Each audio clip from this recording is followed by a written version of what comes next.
Team Dilip Saikia বিজেপিৰ ৰাজ্যিক সভাপতি দিলীপ শইকীয়াৰে এতিয়া নিজৰ টিম নিজৰ আনুষ্ঠানিকভাৱে যিখন সমিতি সেই সমিতি গঠন কৰিলে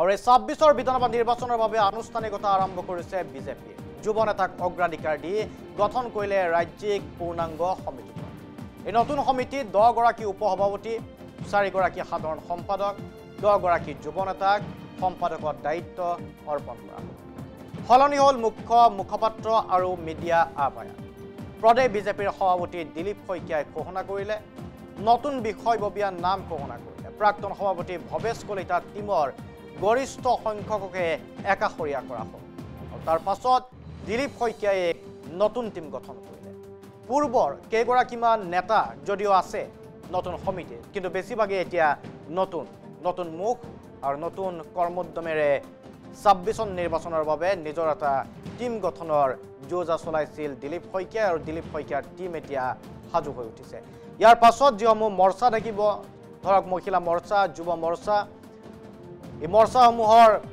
দায়িত্ব অৰ্পণ কৰা হ'ব সংশ্লিষ্ট নেতাসকলক এই মৰ্চাৰ নামসমূহ কাৰ ওচৰত কি মৰ্চাৰ দায়িত্ব থাকিব এই মুহূৰ্তলৈকে পোহৰলৈ অহা নাই তাৰ বাবে হয়তো আৰু কিছুদিনৰ প্ৰয়োজন হ'ব কিন্তু মূল টিম দিলীপ শইকীয়াৰ টিমত কোনে কোনে স্থান লাভ কৰিলে গ্ৰাফিক্সৰ জৰিয়তে আমি কিছু দেখুৱাব বিচাৰিছোঁ ২০২৬ নিৰ্বাচনৰ বাবে সাজু হৈছে এতিয়া বিজেপিৰ টিম দিলীপ শইকীয়া যুৱ নেতাক অগ্ৰাধিকাৰে গঠন কৰা হৈছে পূৰ্ণাংগ সমিতিখন নতুন সমিতিত ১০ গৰাকী উপসভাপতি ৪ গৰাকী সাধাৰণ সম্পাদক আছে ১০ গৰাকীকৈ সম্পাদক আছে সলনি হৈছে মুখপাত্ৰ আৰু মিডিয়া আহ্বায়ক টিম দিলীপ শইকীয়াত কোনে কোনে স্থান লাভ কৰিলে ১০ গৰাকী নেতাক যিহেতু উপসভাপতিৰ দায়িত্ব দিয়া হৈছে নামসমূহ আমি উল্লেখ কৰি যাম এয়া হৈছে কাছাৰৰ পৰিমল শুক্লবৈদ্য উপসভাপতি বৰ্তমানৰ সাংসদ প্ৰাক্তন মন্ত্ৰী চৰাইদেউৰ প্ৰাক্তন সাংসদ তপন গগৈ যোৰহাট লোকসভা সমষ্টিৰ প্ৰাক্তন সাংসদ আছিলে বাক্সাৰ পৰা ৰেখাৰাণী দাসবৰকো উপসভাপতিৰ দায়িত্ব দিয়া হৈছে শিৱসাগৰৰ পৰা অপৰাজিতা ভূঞা মহিলা মৰ্চাৰ সভানেত্ৰী আছিলে সময়ত হাইলাকান্দিৰ মুন চৰকাৰকো উপসভাপতিৰ দায়িত্ব দিয়া হৈছে বৰাকক প্ৰতিনিধিত্ব কৰিছে বিশ্বনাথৰ অশোক ভট্টৰাই উপসভাপতিৰ দায়িত্ব দিয়া হৈছে গুৱাহাটীৰ জুৰি শৰ্মা বৰদলৈ এসময়ত কংগ্ৰেছৰ নেত্ৰী আছিল পশ্চিম গুৱাহাটী সমষ্টিক প্ৰতিনিধিত্ব কৰে বজালিৰ পৰা মনোজ বৰুৱাক উপসভাপতিৰ দায়িত্ব দিয়া হৈছে মুখপাত্ৰৰ দায়িত্ব লাভ কৰিছিল এটা সময়ত উপসভাপতিৰ দায়িত্বত গুৱাহাটীৰ ৰত্না সিং গুৱাহাটীৰ এগৰাকী পাৰিষদ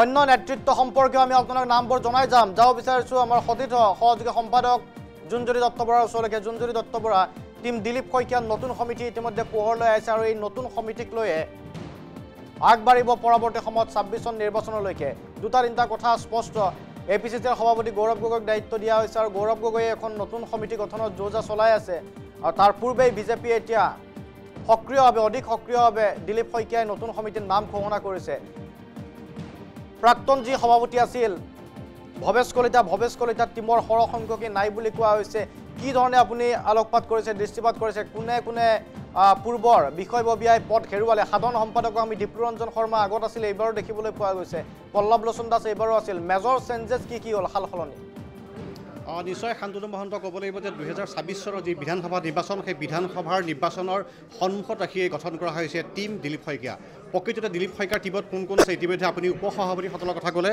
মই জনাব বিচাৰিছোঁ সাধাৰণ সম্পাদকসকল যিসকলে প্ৰতিনিধিত্ব কৰিব যিসকলৰ ওপৰত দায়িত্ব অৰ্পণ কৰা হৈছে দীপ্তিৰঞ্জন শৰ্মা পূৰ্বতে আছিল বৰ্তমানৰ বাহাল আছে পল্লৱ লোচন দাস পূৰ্বতে আছিল বৰ্তমানৰ বাহাল আছে ঋতুপৰ্ণ বৰুৱা লাহোৱালৰ বিধায়ক তেওঁক নতুনকৈ দায়িত্ব দিয়া হৈছিল ঠিক একেদৰে অনুপ বৰ্মন প্ৰাক্তন যুৱ মৰ্চাৰ সভাপতি আছিল তেওঁক সাধাৰণ সম্পাদকৰ দায়িত্ব দিয়া হৈছে ঠিক একেদৰে যদি আমি সম্পাদকৰ পষ্টলৈ যদি লক্ষ্য কৰোঁ বা দায়িত্বলৈ যদি লক্ষ্য কৰোঁ দেখিম সম্পাদকৰ দায়িত্ব দিয়া হৈছে লক্ষ্য কোঁৱৰ তিনিচুকীয়াৰ পৰা চৰাইদেউৰ পৰা দিয়া হৈছে লক্ষ্মীনাথ তাছা গোলাঘাটৰ পৰা দিয়া হৈছে বিস্মিতা গগৈ, বঙাইগাঁৱৰ পৰা দিয়া হৈছে মনালিছা কোচ, নগাঁৱৰ পৰা দিয়া হৈছে অভিজিত কুমাৰ নাথ, তেখেত নগাঁও জিলাৰ সভাপতি আছিল।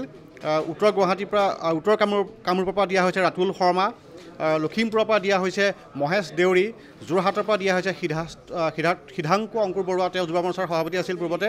নগাঁৱৰ পৰা দিয়া হৈছিল নবাৰুণ বুঢ়াগোহাঁই, তেওঁ প্ৰাক্তন সাংসদ বিজেপি সাংসদৰ পুত্ৰ হয়। আৰু মাজুলীৰ পৰা দিয়া হৈছে বিতুপন দত্তে। এইখিনিতে যদি চাম কোন ভৱেশ কলিতাৰ টীমৰ কোন বাদ পৰিল। আমি পুনতে আহিছোঁ উপ সভাপতি পদলৈ। যিসকল উপ সভাপতি পদত দায়িত্ব দিয়া হৈছে ইতিমধ্যে আপুনি কৰিছে যে ইয়াৰ বৰাকৰ পৰা এবাৰ দিয়া হৈছে পৰিমল শুক্লবৈদ্য সাংসদগৰাকীক, আৰু তাৰ বিপৰীতে কাছাৰৰ পৰা আছিল আগতে ৰাজদীপ ৰয় এবাৰ তেওঁ পদবী হেৰুৱালে। ঠিক একেদৰে গুৱাহাটীত দিয়া আছিলে আগতে বিজুলী কলিতা মেধি, তেওঁ বৰ্তমান সাংসদ হ'ল, তেখেতৰ নাম বাদ পৰিল। একেদৰে ধেমাজিৰ বিধায়ক নৱকুমাৰ দলে আছিল, তেওঁৰ নাম বাদ পৰিল। গুৱাহাটীৰ পৰা আছিল জয়ন্ত কুমাৰ দাস, যিহেতু তেওঁ দীৰ্ঘদিন ধৰি নিৰ্বাচন খেলাৰ পোষকতা কৰি আহিছিল, গতিকে দায়িত্বৰ পৰা তেওঁ আগতেও এৰা কথা কৈছিল, গতিকে জয়ন্ত কুমাৰ দাসকো এবাৰ পদবীৰ পৰা আঁতৰাই ৰখা হৈছে। অজয় কোঁৱৰ আছিল ডিব্ৰুগড়ৰ পৰা, অজয় কোঁৱৰ বাদ পৰিছে। আৰু যোৰহাটৰ পৰা আছিল ৰাণা গোস্বামী, গতিকে উপ সভাপতি পদত এইসকলে বাদ পৰিছিল। প্ৰকৃততে 6জন উপ সভাপতি, ভৱেশ কলিতা টীমৰ 6জন উপ সভাপতিক বাদ পেলাই আন 6জনক লৈ পুনৰ এই 10জন কমিটিৰে 10জনীয়া উপ সভাপতি টীম গঠন কৰা হৈছে। ঠিক একেদৰে আমি যদি সম্পাদকৰ পদলৈ চাওঁ দেখিম যে সম্পাদকত কৰ্ণাট পুৰকাষ্ট আছিল, তেওঁ বাদ পৰিছে। বৰ্তমান সাংসদ ৰাজ্যসভাৰ জগদীশ দত্ত লখিমপুৰৰ পৰা তেওঁ প্ৰতিনিধিত্ব কৰিছিল, তেওঁ বাদ পৰিছে। মেঘনা হাজৰিকা বাদ পৰিছে, অজয় কুমাৰ ৰায় বিধায়ক তেওঁ বাদ পৰিছে, নন্দিতা গালোচা মন্ত্ৰী তেওঁ বাদ পৰিছে, মানস ডেকা নলবাৰী তেওঁ বাদ পৰিছে, আৰু দীপাংকৰ নাথ বাদ পৰিছে গোৱালপাৰা, তেওঁ বৰ্তমান গোৱালপাৰা জিলাৰ সভাপতি। ঠিক একেদৰে আমি যদি চাওঁ মনোজ বৰুৱা আছিল মুখ্য পাত্ৰৰূপে, এবাৰ মুখ্য পাত্ৰৰূপে কিশোৰ উপাধ্যায়ক দায়িত্ব দিয়া হৈছিল। কিশোৰ উপাধ্যায় যথেষ্ট যুৱ আৰু বিজেপিৰ জ্যেষ্ঠ নেতা, তেওঁ যথেষ্ট অভিজ্ঞতা সম্পন্ন, গতিকে তেওঁক দিয়া হৈছে কিশোৰ উপাধ্যায়ক মুখপাত্ৰ। ঠিক একেদৰে মিডিয়া আহ্বায়কৰ দায়িত্বত আছিল ধ্ৰুৱজ্যোতি মৰল, আৰু পুনৰ ঘূৰাই অনা হৈছে ৰূপম গোস্বামী, কাৰণ ধ্ৰুৱজ্যোতি মৰলৰ পূৰ্বে ৰূপম গোস্বামী এই দায়িত্ব বহন কৰিছিল। এই আছিল সামগ্ৰিকভাৱে যিখন আজি পূৰ্ণাংগভাৱে গঠন কৰা হ'ল। সেই ঠিক আছে, ইয়াৰ অন্তৰত এই ধৰণেও আছে নেকি যিসমূহে দায়িত্ব লাভ কৰিছে, যিসমূহ বিষয় বাবদ আছে তেওঁলোক হয়তো টিকটৰ পৰা বঞ্চিত হ'ব, কাৰণ নিৰ্বাচনৰ সময়ত যিসকলক টিকট প্ৰদান কৰা হ'ব, বিজেপিৰ এটা নীতিয়ে আছিলে যে দলৰ দায়িত্ব যিসকলে থাকিব তেওঁলোকে হয়তো নিৰ্বাচনত অৱতীৰ্ণ হ'ব নোৱাৰিব। গতিকে আজিৰ এই তালিকাত অন্তৰ্ভুক্তসকলে এক প্ৰকাৰৰ স্পষ্ট নেকি যে তেওঁলোকে দলীয় টিকটৰ পৰা বঞ্চিত হ'ব বা দলীয় টিকট নাপাব, তেনেকুৱা ধৰণৰ সূত্ৰও আছে নেকি? যিহেতু পূৰ্বতে সভাপতিগৰাকীক লৈ আছিল, যিহেতু প্ৰদেশ কংগ্ৰেছৰ সভাপতিগৰাকীক তেওঁ কোনো ধৰণৰ নিৰ্বাচনত অৱতীৰ্ণ হ'ব নোৱাৰিব, তেওঁ এটা দায়িত্ব থাকে। ঠিক একেদৰে উপ সভাপতিসকলৰ ক্ষেত্ৰতো কিছু সংৰক্ষণ আছিল। এইবাৰ সেই কথাটো কিমান দূৰ প্ৰযোজ্য হয় নাজানো, কিন্তু যিহেতু একাংশ যিসকলে নিৰ্বাচন খেলিম বুলি ভাবি আছে বা 2026 যিসকলে প্ৰতিদ্বন্দ্বিতা আগবঢ়াবলৈ মন মেলিব বা দলে টিকট দিব, তেনে একাংশক কিন্তু এবাৰ বাদ দিয়া হৈছে। তাৰ বিপৰীতে আমি দেখিছোঁ যে পৰিমল শুক্লবৈদ্য তেওঁ সাংসদ, তেওঁ নিৰ্বাচন খেলাৰ কথা বৰ্তমান সময়ত হয়তো চাগে নাহিবও পাৰে, এনেকৈ একাংশক দায়িত্ব প্ৰদান কৰা হৈছে। কিন্তু তপন কুমাৰ গগৈ বৰ্তমান সাংসদ হিচাপে পৰাজিত হৈছে, গতিকে তপন কুমাৰ গগৈ মন আছে তেওঁ সোণাৰীৰ পৰা প্ৰতিদ্বন্দ্বিতা আগবঢ়োৱা। গতিকে আমি যদি চাওঁ দেৱৰঞ্জন শৰ্মাৰ নাম আছে, দেৱৰঞ্জন শৰ্মা বিধায়ক হয়তো পৰৱৰ্তী সময়তো বিধায়কৰ বাবে অৱতীৰ্ণ হ'ব পাৰে, কিন্তু তেওঁ সাধাৰণ সম্পাদকৰ দায়িত্বত আছে। গতিকে এই দায়িত্ব থকাসকলে যে টিকটৰ পৰা বঞ্চিত হ'ব সেই সূত্ৰ আজিৰ তাৰিখতে হয়তো প্ৰযোজ্য নহয়, কি ভাবে? নিশ্চয় শান্তনু মোহন, সেই কথা আমি একাষাৰে ক'ব নোৱাৰোঁ। যিহেতু সভাপতিৰ ক্ষেত্ৰত ক'ব পাৰোঁ যে সভাপতি যিহেতু দিলীপ শইকীয়া, তেওঁ 2026 চনত পোনপটীয়া বিধানসভা নিৰ্বাচনত অৱতীৰ্ণ নহয়, এই কথা স্পষ্ট। তাৰ বিপৰীতে যিসকলে দায়িত্ব অৰ্পণ কৰা হৈছে তাৰ কিছুমানে কিন্তু ৰেহাই দিছে, আৰু প্ৰকৃততে দিলীপ শইকীয়া যিহেতু নিৰ্বাচনৰ মূল হোতা হ'ব, তেখেতৰ লগত এইসকলে সহযোগিতা আগবঢ়াব। গতিকে কিছুসংখ্যক নেতাক হয়তো তেওঁলোকে দলীয় প্ৰাৰ্থিত্বৰ পৰা বঞ্চিত কৰিব, কাৰণ যিহেতু দলটো শক্তিশালী হ'লেহে প্ৰচাৰকে আদি কৰি বিভিন্ন কৰ্ম কাজ থাকিব নিৰ্বাচনৰ সময়ত, সেই তেওঁলোকে চম্ভালিব লাগিব। তেনে পৰিপ্ৰেক্ষিতত কিন্তু নিৰ্বাচনত হয়তো সকলোকে নমাই নিদিব। ইয়াৰ একাংশই হয়তো টিকট পোৱাৰ সম্ভাৱনা আছে আৰু একাংশ হয়তো বঞ্চিত হোৱাৰ সম্ভাৱনা আছে। গতিকে দলটো তেনেদৰে আগবঢ়াব, যিসকলে নিৰ্বাচন খেলাৰ সম্ভাৱনা নাই বা যিসকলক টিকট দিয়াৰ সম্ভাৱনা নাই, তেনেকুৱা কিন্তু অধিকাংশ ইয়াত আছে। আৰু যিহেতু অচিৰে যুৱ মৰ্চা, মহিলা মৰ্চাসমূহতো আহিবলৈ বাকী আছে, গতিকে মৰ্চাসমূহতো ব্যাপক সালসলনিৰ সম্ভাৱনা দেখা পাইছে নেকি? এইবাৰ যিহেতু সালসলনি ঘটিল, মৰ্চাসমূহৰ নেতৃত্বৰ সলনি হ'ব। নিশ্চয় শান্তনু মহন্ত মৰ্চাসমূহৰ ব্যাপক সালসলনি ঘটাৰ সম্ভাৱনা আছে। কেইবাজনো বিধায়ক আছে বা প্ৰাক্তন বিধায়ক আছে বা তেওঁলোকক এবাৰ আঁতৰাই পেলাই পুনৰ নিৰ্বাচনৰ কাৰণে মুকলি কৰি দিয়াৰ সম্ভাৱনা আছে তেওঁলোকৰ বাটটো। আৰু দ্বিতীয়তে যিসমূহ মৰ্চা আছে বহুত মহিলা মৰ্চা পূৰ্বৰ যিধৰণে জনপ্ৰিয়তা আছিল বা যিধৰণে সক্ষম আছিল বা সক্ৰিয় আছিল এতিয়া নিষ্ক্ৰিয় হোৱা বুলি কোৱা হয়, অভিযোগ কৰা হয়। ঠিক তেনেদৰে কেইবাটাও মৰ্চা নিষ্ক্ৰিয় হৈ যোৱা লেখীয়া হৈছে। গতিকে সেই মৰ্চাসমূহ পুনৰ উত্থানৰ কাৰণে যিহেতু নিৰ্বাচন সন্মুখত আছে, গতিকে বিভিন্নজনক বা যিসকল কাৰ্যক্ষম বা যিসকল সক্ৰিয় তেওঁলোকক দায়িত্ব প্ৰদান কৰাৰ সম্ভাৱনা এই মুহূৰ্তত আছে। গতিকে মৰ্চাসমূহৰো ব্যাপক সালসলনি হ'ব অচিৰে। গতিকে আমি হয়তো পৰৱৰ্তী কেইটামান দিনৰ ভিতৰতে গম পাম মৰ্চাৰ দায়িত্ব কাৰ হাতত যাব।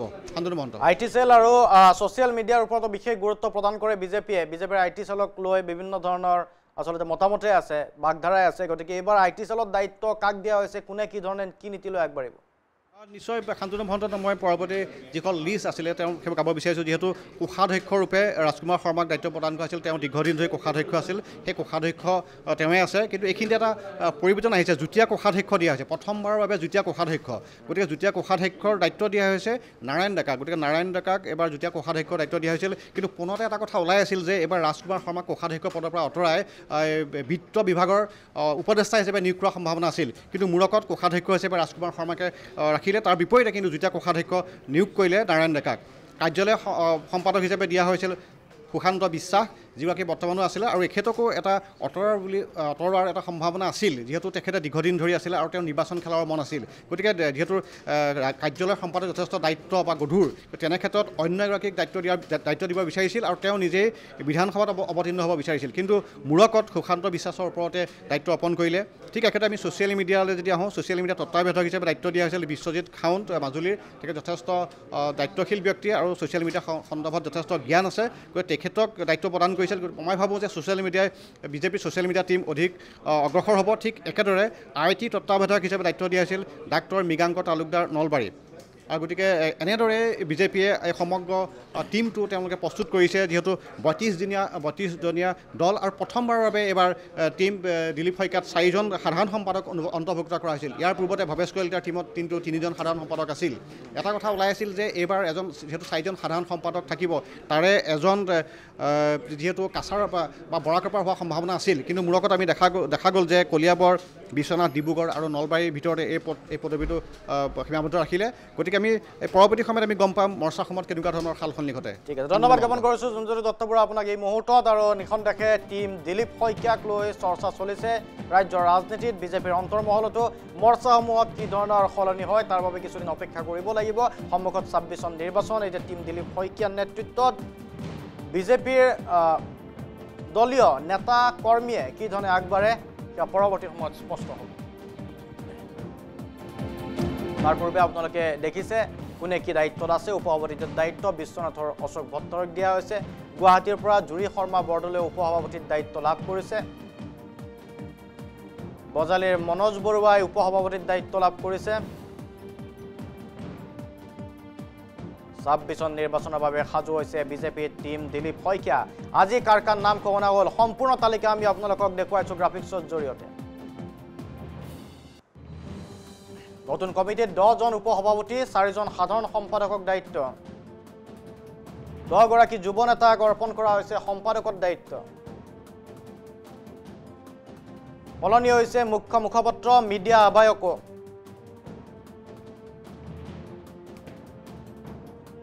টীম দিলীপ শইকীয়াত কোনে কোনে স্থান লাভ কৰিলে আমি আপোনালোক দেখুৱাই গৈছোঁ। 10গৰাকী নেতাক উপসভাপতিৰ দায়িত্ব দিয়া হৈছে। তাৰ ভিতৰত আছে কাছাৰৰ পৰিমল শুক্লবৈদ্য, চৰাইদেউৰ পৰা তপন গগৈ, বাক্সাৰ পৰা ৰেখাৰাণী দাসবড়ো উপসভাপতিৰ দায়িত্বত আছে। শিৱসাগৰৰ পৰা অপৰাজিতা ভূঞা যুৱ মহিলা মৰ্চাৰ সভানেত্ৰী আছিল এসময়ত। হাইলাকান্দিৰ পৰা মুন চৰকাৰৰ নাম উপসভাপতিৰ দায়িত্বত দিয়া হৈছে। বিশ্বনাথৰ অশোক ভট্টৰাইক দিয়া হৈছে উপসভাপতিৰ দায়িত্ব। গুৱাহাটীৰ জুৰি শৰ্মা বৰদলৈক দিয়া হৈছে। বজালীৰ মনোজ বৰুৱাৰ নাম আছে উপসভাপতিত। এইফালে গুৱাহাটীৰ GMCৰ পাৰিষদ ৰত্না সিঙৰ নাম আছে উপসভাপতিত।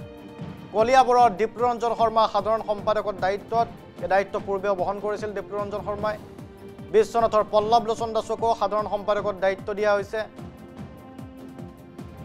ডিব্ৰুগড়ৰ ঋতুপৰ্ণ বৰুৱাক সাধাৰণ সম্পাদকৰ দায়িত্ব দিয়া হৈছে আৰু নলবাৰীৰ পৰা অনুপ বৰ্মনক সাধাৰণ সম্পাদকৰ দায়িত্ব দিয়া হৈছে